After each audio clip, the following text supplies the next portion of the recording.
ایک ایسے نبی جنہیں ایک دیو ہیکل ویل نے نگل لیا۔ آپ سے ایسی کون سی خطا سرزد ہو گئی تھی اور آپ مچھلی کے پیٹ میں 40 دن زندہ کیسے رہے؟ اس ویڈیو میں ہم اس ہستی کے متعلق جانیں گے جن کا واقعہ قرآن مجید میں یونس اور توریت میں جونہ کے نام سے آیا ہے۔ تاریخ میں آشوری قوم ایک عظیم اور طاقتور قوم کی حیثیت سے جانی جاتی ہے جس کا دارالحکومت اشور تھا۔ اشوری دراصل بنی اسرائیل کے نسل سے تعلق رکھتے تھے جو بخت نصر کے حملے کے بعد غلام بنا کر بابل اور عراق لائے گئے تھے۔ اس زمانے میں دریائے دجلہ کے کنارے نینوا نامی ایک چھوٹی سی بستی تھی۔ اشور کے کسی بادشاہ نے ایک دیوتا کے نام پر نینوا میں ایک مندر بنوایا۔ رفتہ رفتہ دوسرے بادشاہوں نے بھی مندر اور عمارتیں بنانا شروع کر دیں اور ایک دور ایسا آیا کہ یہ چھوٹا سا علاقہ سلطنت اشوریہ کے عظیم الشان دارالسلطنت میں تبدیل ہو گیا۔ نینوا شہر کے بیچوں بیچ مندر اور شاہی محل تھے جہاں سے اشوریوں کا بادشاہ پورے سلطنت پر حکومت کرتا تھا اور اونچے تخت پر بیٹھ کر بازاروں، گلیوں اور تفریح گاہوں کا نظارہ کیا کرتا تھا۔ اشور کے مغربی علاقے میں لہلہاتے کھیت تھے۔ پورا شہر درختوں اور باغات سے سرسبز و شاداب تھا۔ اشوریہ لوگ پتھر تراشنے کے فن میں بھی ماہر تھے، لہذا جگہ جگہ سنگ مرمر کے دیواروں پر انہوں نے اپنے دیوتاؤں کے نقش و نگار بنا رکھے تھے۔ مختصر یہ کہ نینوا تہذیب و تمدن کے لحاظ سے انتہائی ترقی یافتہ شہر تھا۔ اشودر دیوتا ان کا سب سے بڑا دیوتا تھا۔ نیز یہ لوگ بادشاہ کو بھی خدا کا درجہ دیا کرتے تھے۔ یہ لوگ بت پرستی اور کفر و شرک میں مبتلا تھے۔ اس وقت نینوا کی آبادی 1 لاکھ سے زیادہ تھی اور یہ 700 قبل مسیح کا زمانہ تھا۔ اللہ نے اس زمانے میں اس قوم کی ہدایت کے لیے حضرت یونس علیہ السلام کو بھیجا۔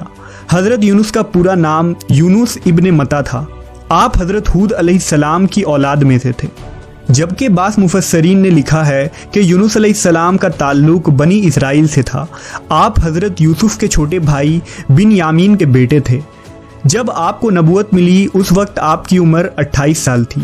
آپ پر ایک صحیفہ بھی نازل ہوا جو توریت میں یونہ کے نام سے موجود ہے۔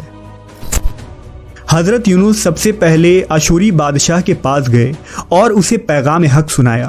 اسے خدائی کے جھوٹے دعوے سے توبہ کرنے کا حکم دیا اور ایک اللہ کی عبادت کی طرف بلایا۔ یونس علیہ السلام نے اس سے ان اسرائیلی قیدیوں کو آزاد کرنے کا بھی حکم دیا جسے اس نے قید کر رکھا تھا۔ نینوا کا بادشاہ آپ کی باتیں سن کر غضبناک ہو گیا اور آپ کی جان کا دشمن بن گیا، لہٰذا آپ علیہ السلام نینوا کے عوام کے پاس گئے اور انہیں توحید کی دعوت دی۔ انہیں شرک و بت پرستی اور دوسری برائیوں سے توبہ کرنے کو کہا، مگر اہل نینوا نے ایمان لانے سے انکار کر دیا اور اللہ کے رسول کو جھٹلا دیا۔ یونس علیہ السلام مسلسل اس کوشش میں رہے کہ ان کی قوم کے لوگ راہ راست پر آ جائیں۔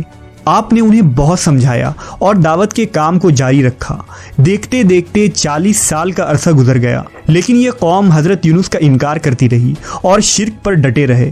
نیز حضرت یونس کو دھمکیاں بھی دی گئیں کہ اگر آپ نے اشودر دیوتا کے خلاف کچھ کہا تو وہ آپ کو قتل کر دیں گے۔